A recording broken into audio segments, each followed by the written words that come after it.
This is a Forwardly podcast.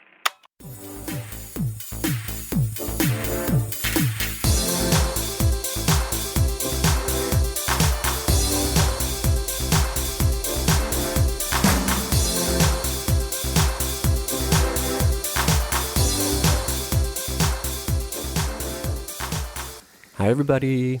It's Kolin. Oh, hi. It's Kaydence. Welcome back. Coming back at you live. But we're both coming back at you at the exact same time every time we talk. We were just so, we did Anaconda last time. For those of you who might have not have seen it, it was a great, fabulous fucking episode. Go watch it. Listen. I realized that.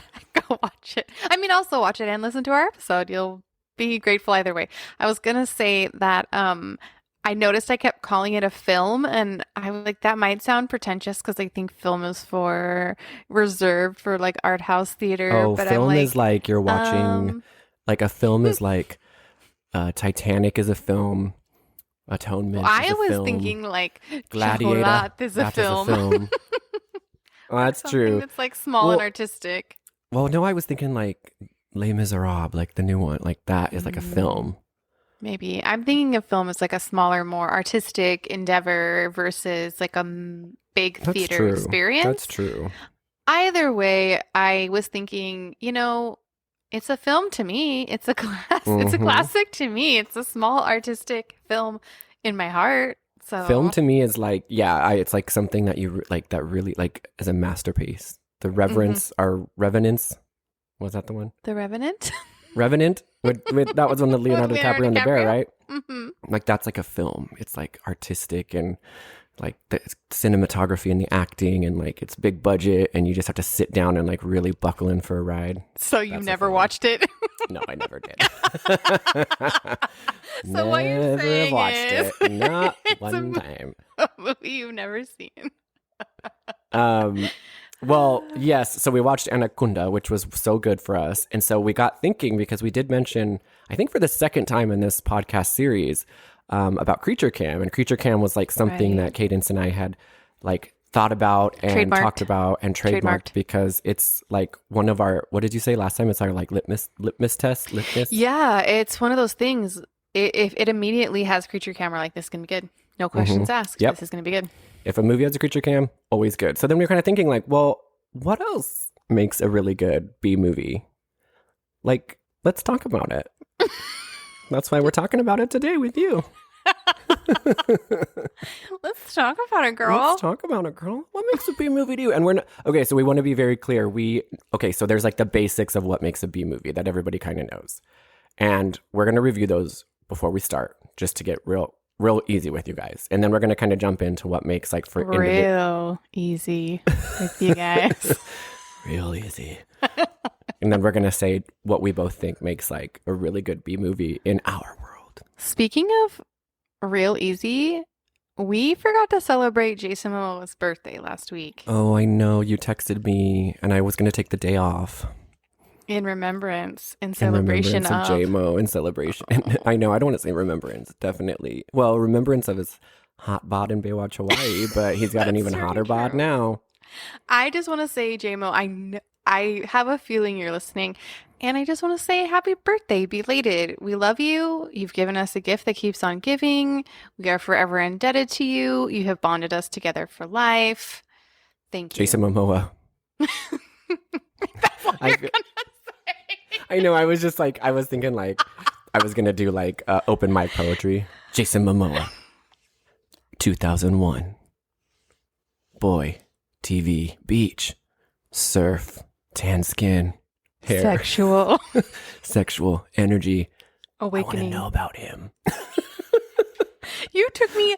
Do you remember this? We went to an open mic night for poetry because I used to write poetry and I used to do open mic nights, and then I moved back home to Phoenix, and you were living there, and I was really nervous because I'd only done open mic nights at very small, like little tiny record stores in Utah, and then you were like, we're going to find some place. We're going to do it. So then we found this place in downtown Phoenix, and then I was too chicken to actually put my name on the list, so you did it for me.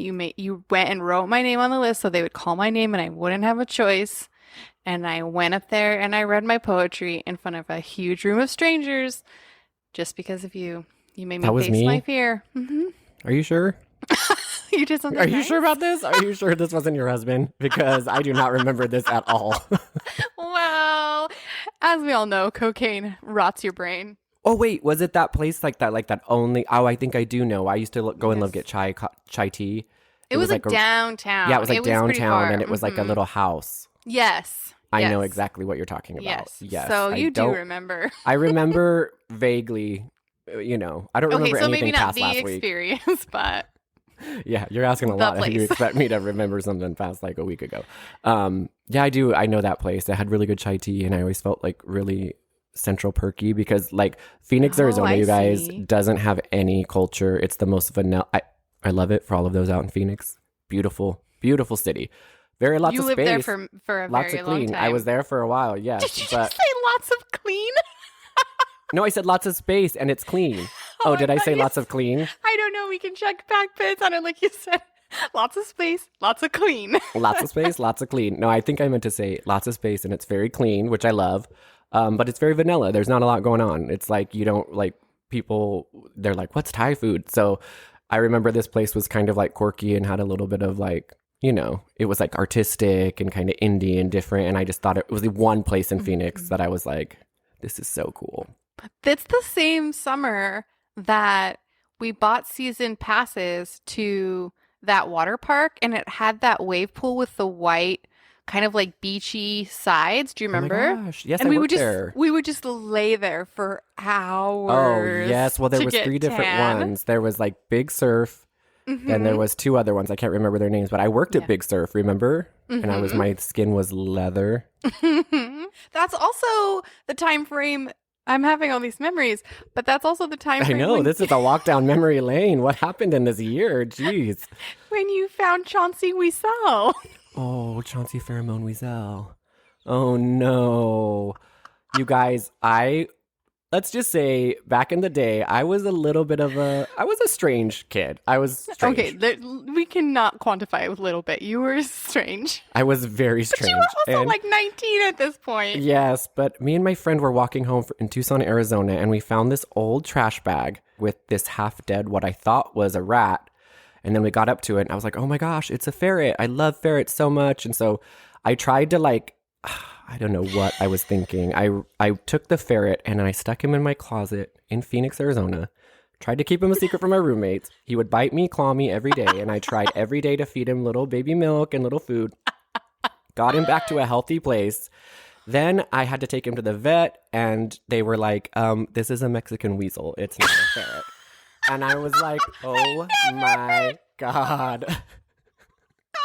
And I was like, no, this is a ferret. And they're like, no, this is absolutely a Mexican like weasel mongoose thing. And I was like, you are kidding me. I'm dying. I have never. You didn't know that heard part? of the Yes, I story. took him in my backpack to class at my university, which was very weird. He was like, you guys, he was a wild freaking animal. And I thought it was a ferret.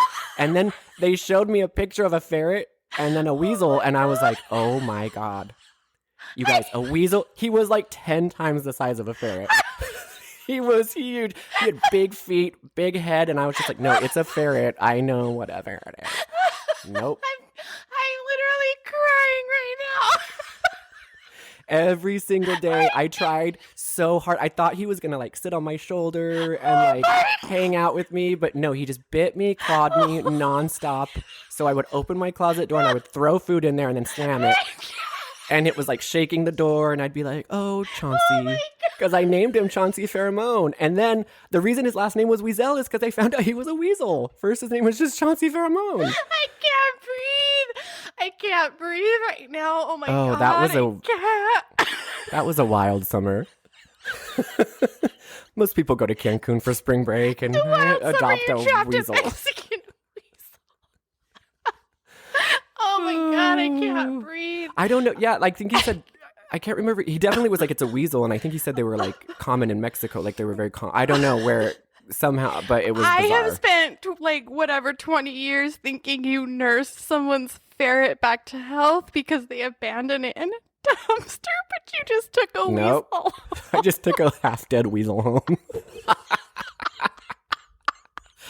Oh, and not only did I take a half-dead weasel home, it lived in my closet, and it would like shake the closet, and I would tell my roommate like, "Oh, I don't know what that is," and every night, my shoes must have fallen. Yeah, my shoes must have fallen, and then when I took it to class, and my backpack, it was a swimmer backpack, so it had a lot of ventilation, but he was like moving and rustling, and I had to like leave class. It was I was taking him to class because I had to go to the vet afterwards, so Because the thing couldn't go is, back. I met Chauncey so many times, so I vividly remember his musk. Mm-hmm. And him being angry. Yeah. And I thought maybe it was just trauma from being abandoned. No, but he's like, was no, a some wild... idiot.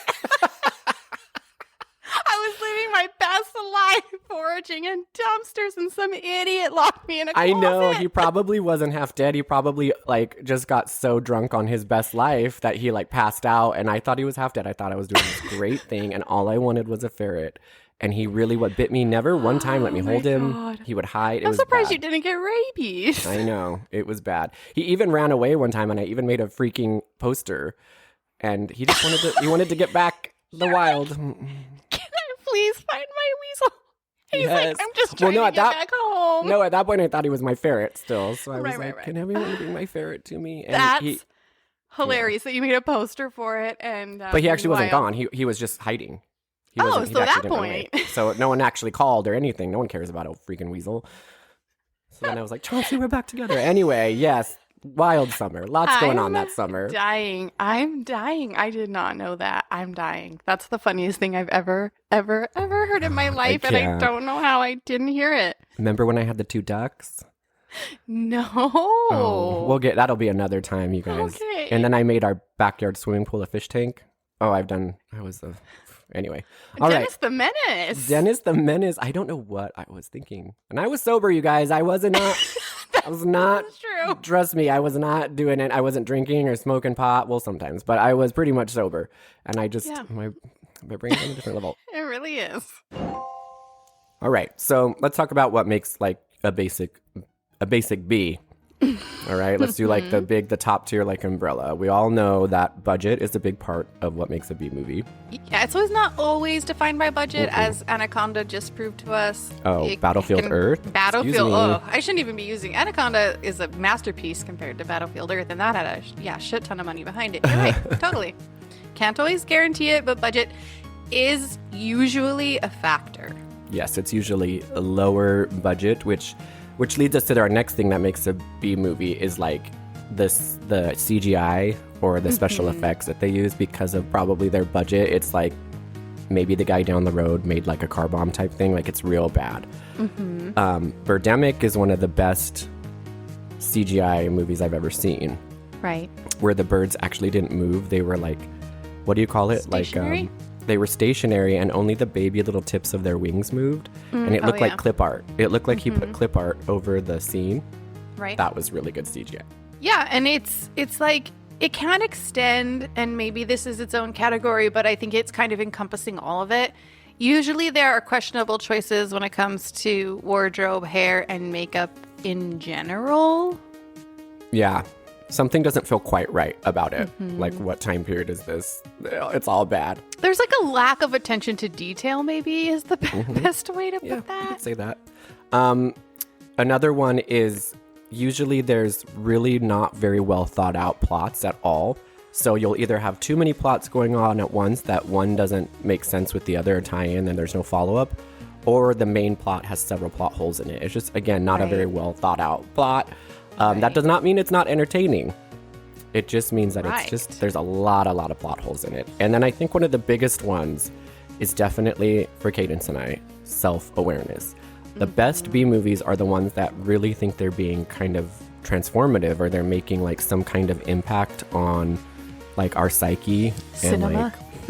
And like, yes, they just think they're doing so well. Like Anaconda, like, they just thought it was this cool like movie that was going to really get people talking about snakes. And and like Battlefield Earth, I'm pretty sure John Travolta thought that Battlefield Earth was going to be the new like Lord of the Rings status. Like I think he really thought it was going to be I think I big, told you so. that I read an article about that movie because when we first watched it, I was like trying to get some context for it. Well, remember, because it was L. Ron Hub. Yeah, no, I it. definitely know the background of the writer, but John Travolta was like mainly responsible for getting it done in Hollywood, but he was such a proponent of it, such a cheerleader for it. He literally told people, the press, beforehand, that it was like Schindler's List, but in space. Oh my God, yes. That's what, oh my God. He compared Battlefield Earth to Schindler's List. He thought it was going to be just revolutionary. And let me tell you, it was. It really was. If you want to talk office politics, but set in a space setting, then watch Battlefield Earth. You will know about HR. It'll blow your mind. Lots of you guys. We're definitely doing Battlefield Earth because it's so good. But we watched it and we were dying. It's literally like office politics. Like the guy's he's an alien and he's like trying to get a promotion, and his friend's trying to get the same promotion, and they like go through office files. It's bizarre. The only thing is, just take him out of space and take off the makeup, and it would be like, okay, this is like, I don't know, an office drama. Oh, this is The Office? Is it? Well, not even funny. It's not even funny. It's like, oh, this is just a drama about like bankers. And it's okay, let's be fair. It's office politics in space, but everyone has an extra finger. Oh yeah, the aliens have an extra finger, which makes doing office politics a lot harder. Because you don't have 10 options, you've got 12. Okay, so those are the basic of the B movies. Okay, so yeah, typically low budget, really bad scripts. Oh, and there's a plethora of other things, but those are like the main things. You guys get it. But Kaydence and I, we were like thinking, like we said earlier, what makes a good B movie for us? Oh, wait, you know what? I wanted to say, I feel like we should make a note that something really interesting happened in movies and B movies. So, Sharknado. So, Colin and I used to watch all of these bad B movies, right? Like we've talked about this. This was our life's journey, and it was our life's joy to find all these crazy, weird, obscure, sometimes sci-fi, sometimes not. And not just movies, also television, like we said. Like Baywatch Hawaii is absolutely B. Land of the freaking Lost. Anybody? Land of the Lost. Pacific Blue was pure B. So the point is that these were movies that we actively sought out. And then when Sharknado happened, I think partially because of who was cast in it, it became such a cultural touchstone. It became like part of the zeitgeist that then those movies became self-aware. So then Sharknado got like bigger and weirder because the mainstream, for the first time ever, the mainstream was embracing the bizarreness of these B movies on sci-fi. So that's also where this like divide happened, because now we see more self-aware, low-budget movies a la Thanksgiving. It's very true. You've got a total point, because before Thanksgiving, it wasn't really like that. And then after... Sharknado. Before Sharknado, it wasn't really... You did have the science fiction movies on sci-fi that were just... They were amazing. But then Sharknado came, and then you started having, like, pterodactyl versus piranha. And you would have, like, octopus versus Sharkman. And then, like, it started to get really bizarre. And those movies are not B-movie in our world, because they're trying too hard to be silly and to be ridiculous, and a true B movie doesn't need to try that hard. No, they don't. Just be earnest. Just be earnest. Oh, Ernest Scared Stupid. That was the scariest movie for me. I remember crying. The trolls in the tree. Oh, did I tell you about how my oldest child one time goes, my style, I based most of my style around those movies from when I was a little kid. And I'm like, what are you talking about? And he's like, you know that guy who wore jeans and a vest and a hat? And I was like, Ernest. It was Ernest. And I was like, it clicked for me. I was like, so much sense just was made. Katie's son has so much Ernest in him. It is pure it made Ernest so style. much sense. It made so much sense. I was like, oh, it's all coming together for me, child. What a true hero. Ernest really shaped, talk about growing up in movies. He really shaped some of our, he was such a, I mean, I don't know much about the actor. I know that he died from lung cancer, which was really sad. But I think he was just like an overall good guy, I think. I don't know. I don't know anything about him. I believe so. But he made a lot of movies for kids, and he made a lot of kids very happy.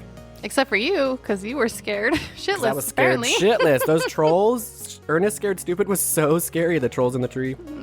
I digress. All right, Kaydence. So tell me, what's one of the first things that makes a B movie in your world? Well, for sure, it has to have some, I mean, like I said, not all B movies are sci-fi movies, but it's preferable for me if there is a sci-fi element or maybe like a natural element, that it's something Like where science... you mean an unnatural element? Oh, you're right. I stand corrected. Something where science has gone wrong, or simultaneously something we thought was extinct is not extinct. It's very specific. We have seen a lot of movies where something that we thought was extinct turns out it's not, you guys. Turns out it's not.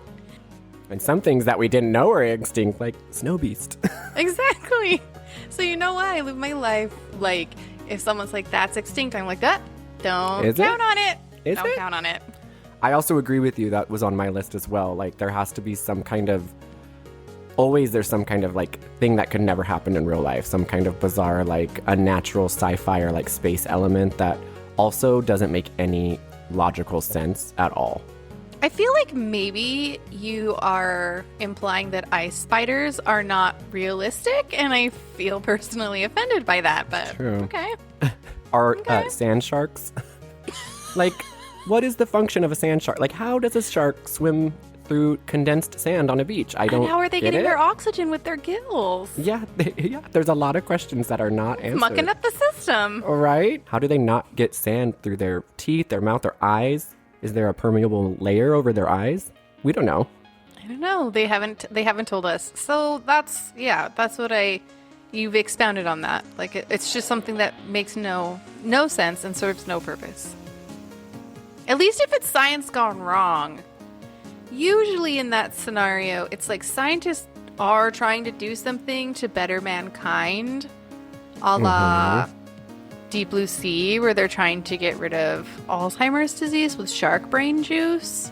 I mean, Jurassic Park also is not making the world a better place, but they are trying to make a really fun amusement park, so For they're families trying to spend time. Yeah. But Jurassic Park was not a B movie.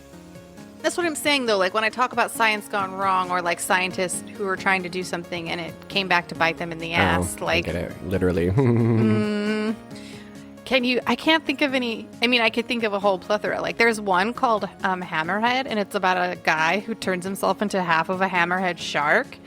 Like, if you really could make yourself half a shark, would you Why would you really? pick Hammerhead? You can't even open your mouth or like see two things that your eyes are like on the sides of your head. You would What's be running the into purpose? nonstop things.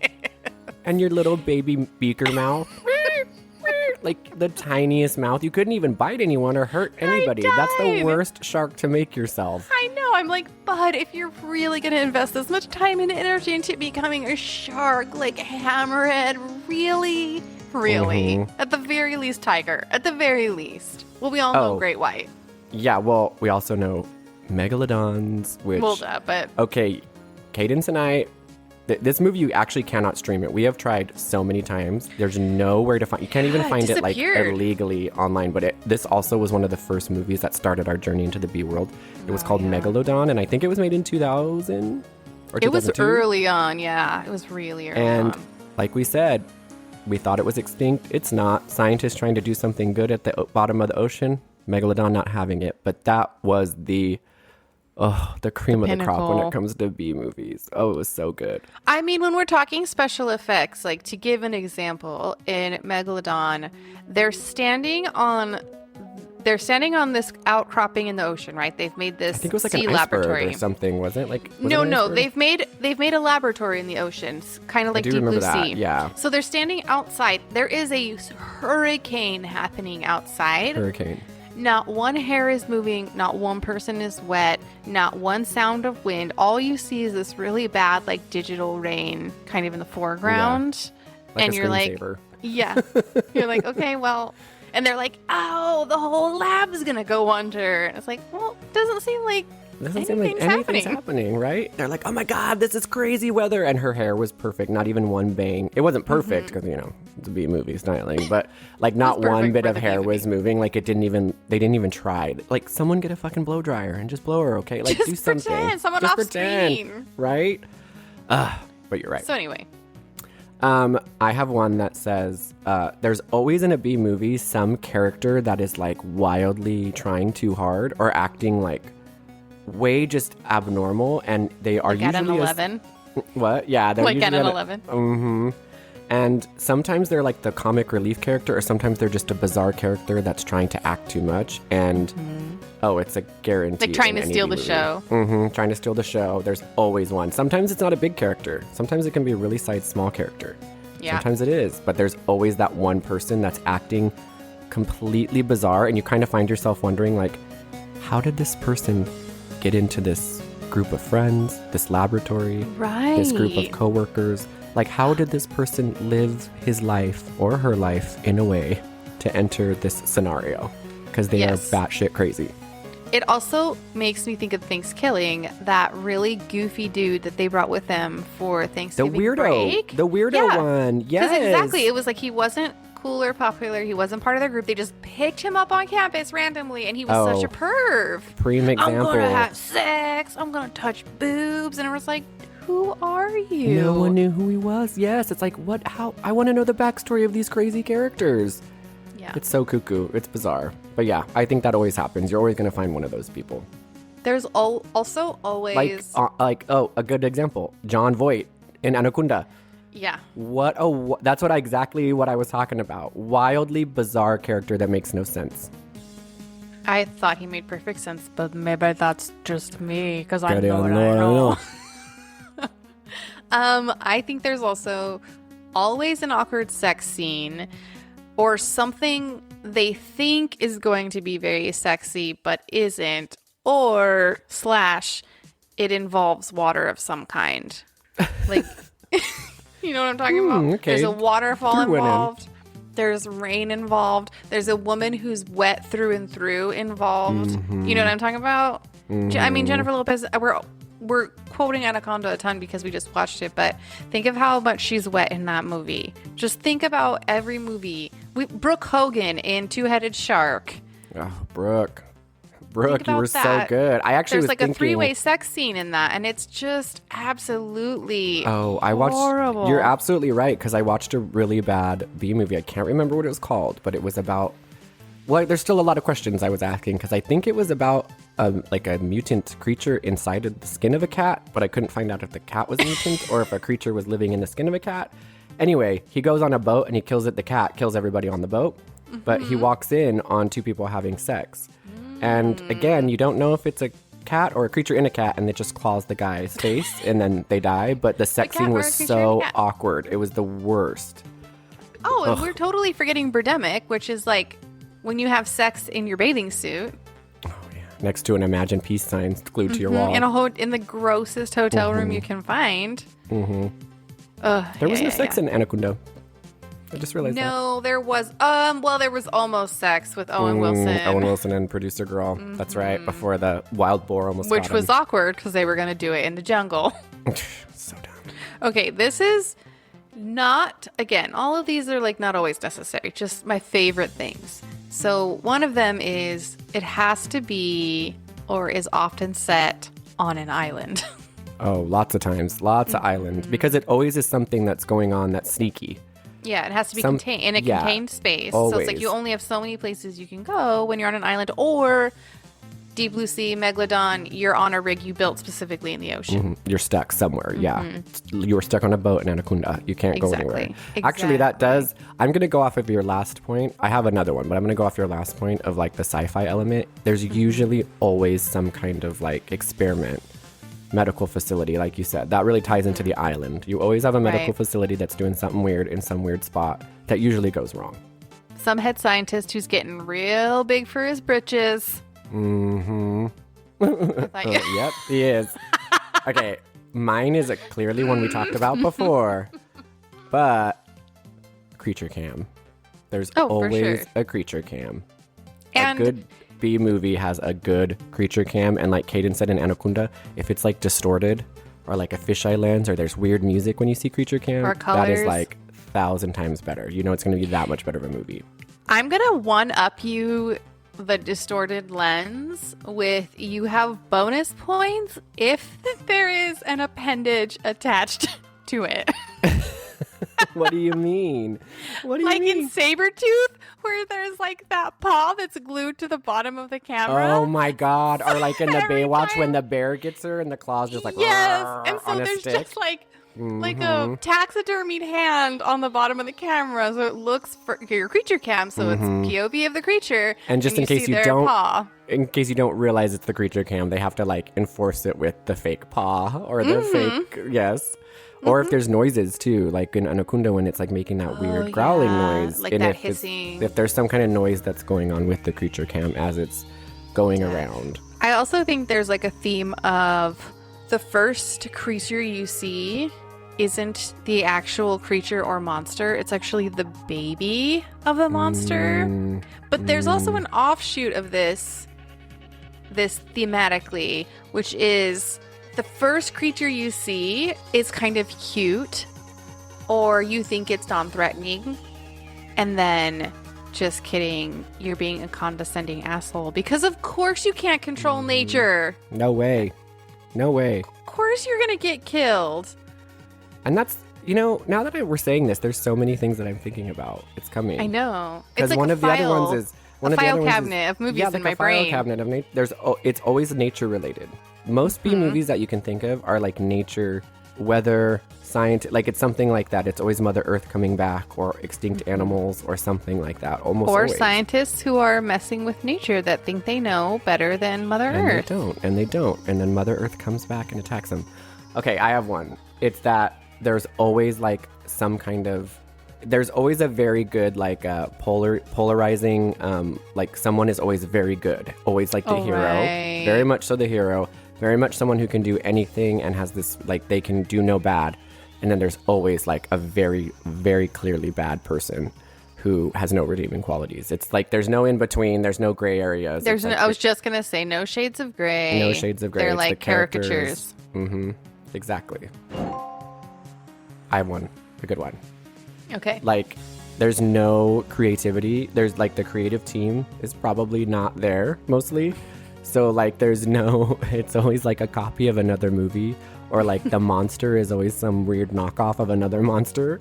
It's not quite like a Sasquatch. It's more of like a Smashmotch, and it's like something that's kind of Sasquatchy, but it has like you said, like one extra finger, like Battlefield Earth, and it's just like just that one little thing to make it, different than other movies. And it's always kind of like, okay, you clearly Like it's Okay. sort of just like, like they're, well, I was going to make a joke about it and then I run off my mind because I lost my train of thought, because then I remembered that Sasquatch movie we watched about that Sasquatch who would just peep on people. He was just a peeping Tom Sasquatch. I asked you to find that. I wanted to see that so bad.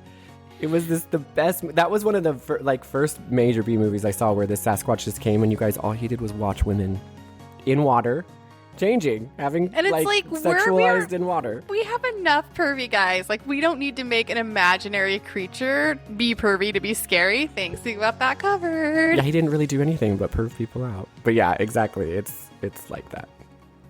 Is it like that? It's like that. What's yours? What's another one? Well, this is like not... This is just an observation more than a requirement, but there always has to be a woman wearing khakis. Always. Oh. Always. She's the smart one. She's a smart, sensible one, and I bet you she will never die. Yes, you are totally Just right. gonna throw that out there. She'll wear That khakis. is an She'll be observation I sensitive. had not She'll never made, die. but you're right.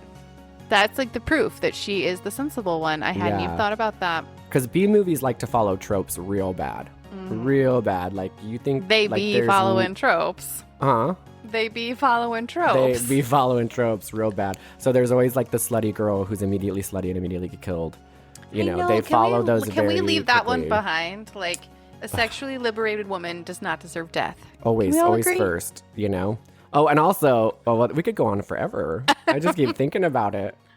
Sometimes the size of the creature, it never really Changes. changes. Always.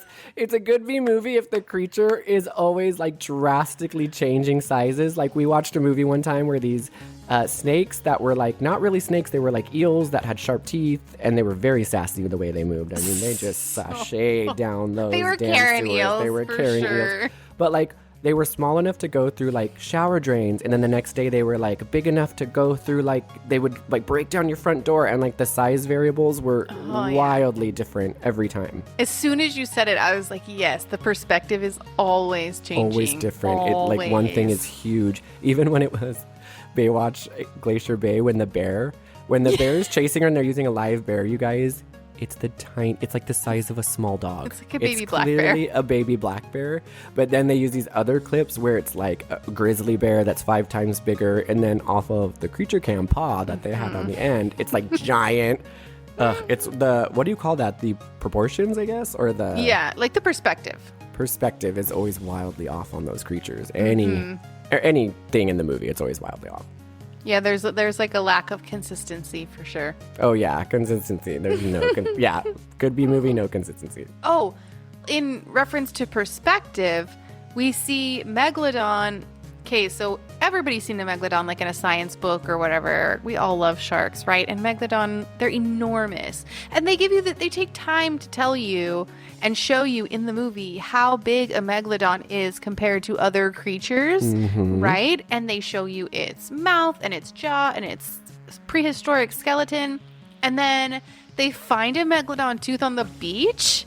And it's like the size, not even a great white tooth. It's the tiniest tooth you've ever seen. And she's like, look at this. It's a Megalodon tooth. And it's the size of a baby shark's tooth. They just don't, it's like anyone, just be like, no one's paying attention to detail. All you have to do is make a plaster tooth.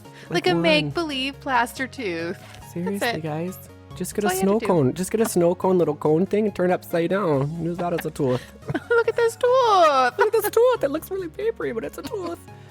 Ugh, there's so many. I think we could go on and on. I think we could go for days about what makes a good B movie. I know, but we promised that we would make this a mini episode. So, well, those are some good ones, and we're happy. Like, we're probably going to do a couple of these. We're going to have a couple other B things that we have one. We have like a game in mind, so be on the lookout. So yeah, exactly, and stay tuned for that. But you guys, what makes a B movie to you? Like, does anyone have any suggestions? Like, does anybody have anything that like quintessentially makes a B movie that we missed? Yeah, we want some feedback. We want to hear what makes a B movie for you guys, or what you like in your B movies. Yeah, what are you always looking for? What do you got your eye out for? What you be looking for. Good one. All right, well, today was quick. It was easy. We love you. We'll see you next week. It. Quick and easy. Yeah, that's how I like my B movies. Quick and easy. But they never are because no one's editing them. They're always editing. 2.5 hours. Pennies from Heaven is 4 days long. We're still trying to finish Pennies from Heaven. We'll see you next week, guys. Bye. Bye.